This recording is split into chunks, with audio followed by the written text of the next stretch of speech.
New টাউনের হোটেলে টাকার পাহাড়, তল্লাশিতে 2 কোটির বেশি টাকা উদ্ধার। নাম জড়ালো ধৃত প্রাক্তন মেয়র পরিষদ দেবরাজ চক্রবর্তীর। কথা বলবো আমাদের রিপোর্টারের সঙ্গে। রঞ্জিত রয়েছেন টেলিফোন লাইনে। রঞ্জিত, এই টাকা সম্পর্কে, এই যে এত টাকার পাহাড় উদ্ধার হলো, কি কি জানা গেল? দেখো, নিউ টাউনে যে 20 নম্বর ট্যাঙ্কের পাশে যে হোটেল থেকে বিপুল পরিমাণ নগদ টাকা উদ্ধার এবং যেটি আমরা পুলিশ সূত্র মারফত জানতে পারছি বেশ কিছু টাকায় কিন্তু নষ্ট হয়ে যাওয়ার খবরও মিলছে এবং পাশাপাশি বেশ কয়েক কোটি টাকা উদ্ধার হয়েছে। মূলত যেটা পুলিশ সূত্র মারফত আমরা জানতে পেরেছি যে সাইবার ক্রাইম শাখা, বিধাননগর ডিডি এবং টেকনোসিটি থানার পুলিশ তারা কিন্তু একযোগে তল্লাশি অভিযান সংগঠিত করে। এই ঘটনায় 7 জনকে গ্রেপ্তার করা হয়। মূলত যেটা জানা যাচ্ছে যে হুন্ডির মাধ্যমে, হাওলা এবং হুন্ডির মাধ্যমে এই টাকা বিদেশে পাঠানো হতো এবং বেসরকারি নিরাপত্তা সংস্থার গাড়ি করে এই সমস্ত বিষয়গুলো অর্থাৎ টাকা পয়সাগুলো বিদেশে পাচার করা হতো এবং সেখান থেকে টাকা, বেশ কিছু টাকা কলকাতার বিভিন্ন জায়গা থেকে আনা হতো। এরপরে টাকা কিন্তু সাইফন করা হতো, এমনটাই কিন্তু পুলিশ সূত্র মারফত জানতে পেরেছি। তবে যে রাজনৈতিক মহলের একাংশ সূত্র মারফত জানতে পেরেছি এই টাকা অর্থাৎ এই টাকা প্রাক্তন বিধায়িকা অর্থাৎ রাজারার গোপালপুরের বিধায়িকার স্বামীর হতে পারে, তেমনটা সম্ভাবনা। সমস্ত কিছু কিন্তু তদন্ত করছে। পাশাপাশি রাজারহাট নিউ টাউনের বিধায়কের নামও উঠে আসে, প্রাক্তন বিধায়কের নামও উঠে আসছে এবং সেক্ষেত্রে তাদের টাকা কিনা সেই সমস্ত বিষয়ে কিন্তু তদন্ত করছে। ইতিমধ্যেই কিন্তু 7 জনকে গ্রেপ্তার করেছে টেকনোসিটি থানার পুলিশ এবং তাদেরকে কিন্তু আজ বারাসাত আদালতে পেশ করে নিজেদের হেফাজতে নেবার আবেদন জানাবে এবং পুলিশের পক্ষ থেকে। এবং পাশাপাশি এটাও দেখবে যে পুলিশ যে এই টাকার উৎসটা কোথায়, অর্থাৎ এই টাকার উৎসটা কোথায়, সেই সমস্ত বিষয়ে কিন্তু পুলিশ তদন্ত করছে। এই মুহূর্তে জিজ্ঞাসাবাদ করছে ধৃতদেরকে। একেবারে তখন থেকে উঠে আসে বিষয়ে নজর থাকবে। ধন্যবাদ রঞ্জিত।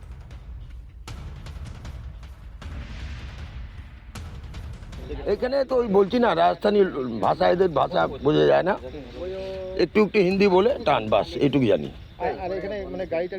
আর ওই এসআইএস, ওই যে গাড়িটা আসে টাকা নিয়ে যাওয়া গাড়ি, ওটা কি থাকে ট্যাঙ্কে আমরা জানি না, কিন্তু গাড়ি আসে, ও ভিতরে ঢুকে ট্যাঙ্কি নামতে দেখেছি, বাস। ছাদে আমরা তো ডিউটি করি। আপনি আজকে দেখলাম পুলিশ দুপুরবেলা রেড করেছে। তারপরে কথা কানে কানে শুনছি। একবার উনাকে জিজ্ঞেস করলাম তো বললো হ্যাঁ কোনো ঘটনা তো অতি অবশ্য আছে। নিউ টাউনের হোটেলে টাকার পাহাড়, তল্লাশিতে 2 কোটির বেশি টাকা উদ্ধার হয়েছে। নাম জড়ালো ধৃত প্রাক্তন মেয়র পরিষদ দেবরাজ চক্রবর্তীর। গোপন সূত্রে খবর পেয়ে নিউ টাউনের হোটেলে হানা দেয় বিধাননগর পুলিশ কমিশনারেটের ডিডি, সাইবার ক্রাইম এবং নিউ টাউন টেকনোসিটি থানার পুলিশ। টাকা উদ্ধারকাণ্ডে এখনো পর্যন্ত 2 জনকে গ্রেফতার করা হয়েছে এবং 7 জনকে আটক করা হয়েছে। কল সেন্টার খুলে প্রতারণার অভিযোগ যাদেরকে গ্রেফতার এবং আটক করা হয়েছে তাদেরকে জিজ্ঞাসাবাদ করা হবে এবং জিজ্ঞাসাবাদেই এই টাকার যে উৎস, মানে কোথা থেকে এসছে, কে পাঠিয়েছে, কি উদ্দেশ্যে, এই বিষয়গুলো জানাই এখন তদন্তকারীদের মূল উদ্দেশ্য। আর্থিক প্রতারণার টাকা নিরাপত্তা সংস্থার গাড়িতে ওই হোটেলে আসতো বলে পুলিশ সূত্রে খবর। হাওয়ালার মাধ্যমে বিদেশে পাচার হতো টাকা। এই মুহূর্তে আমাদের সঙ্গে বিজেপি বিধায়ক তরুণ জ্যোতি তিওয়ারি রয়েছেন।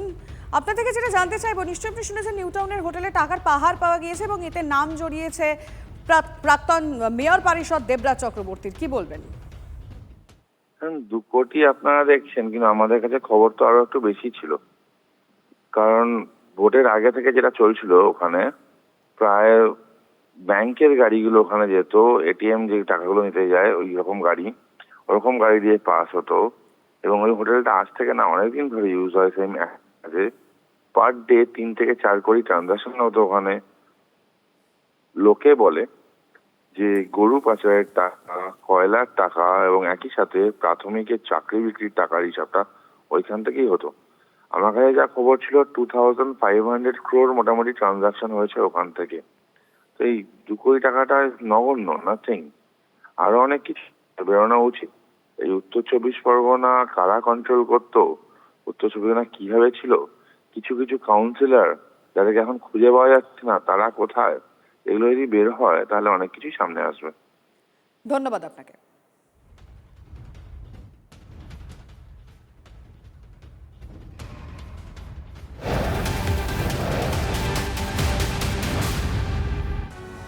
দেবরাজের অস্থাবর সম্পত্তির খোঁজে তল্লাশি চালিয়ে মিলল সোনা। বাগুইআটির রাষ্ট্রায়ত্ত ব্যাংকে হানা দিয়ে খোঁজ পাওয়া গেল দেবরাজের লকারের, আর সেখান থেকেই সোনার চেন, সোনার আংটি মিলেছে বলে পুলিশ সূত্রে খবর।